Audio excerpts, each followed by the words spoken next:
Good morning. It's day 13, and we're in James chapter 2, verses 14 through 17. Happy Tuesday. And you know what that means. I get to see you tomorrow night, Wednesday, at the church at 6:30. The doors will open at 6, and we'll start the program at 6:30. So we're in James chapter 2, 14 through 17. I'm going to read them for you, and I'll tell you what I got this morning. What good is it, my brothers and sisters, if someone claims to have faith but does not have works? Can such faith save him? If a brother or sister is without clothes and lacks daily food, and one of you says to them, "Go in peace, stay warm, and be well fed," but you don't give them what the body needs, what good is it? In the same way, if it doesn't have works, it's dead by itself. Basically, what James is saying is when we know Christ, we will act like it. When we know Christ, we're going to act like it. Our faith, here we go once again, our faith is revealed by what we do. Once we meet Jesus, once we start that relationship with him, what we do next determines how well we actually know him. And what James is saying is, it's time to put your faith into action. Faith is not, you're not saved by your works, but your works spill out of you because of who Jesus is to you. And he just keeps on this. Why? Because the Jewish believers, the Jewish Christians of this day, they were poor, they were oppressed, they were searching, and James is telling them that that your faith is going to be revealed by what you do.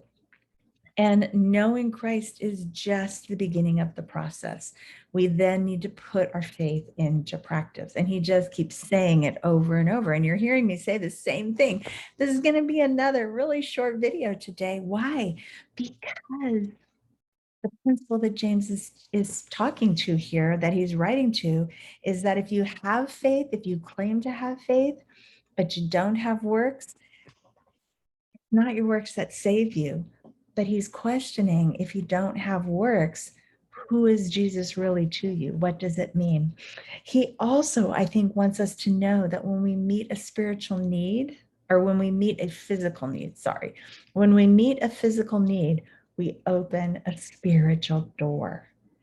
When we meet the physical need of someone, we're opening a spiritual door. Why?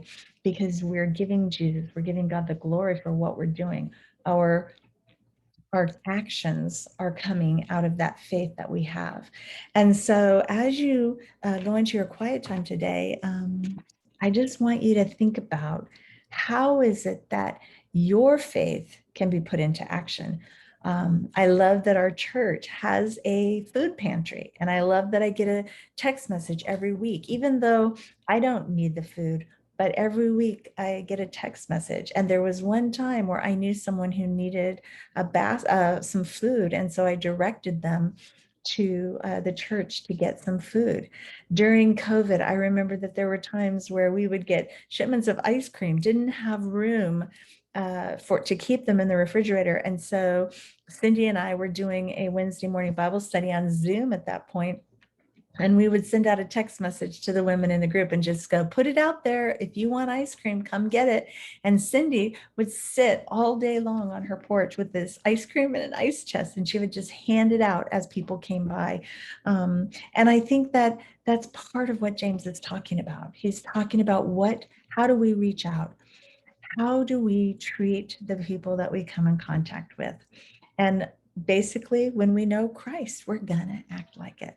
So today, how are you going to act like Christ to the people you come in contact with? I hope you have a great day.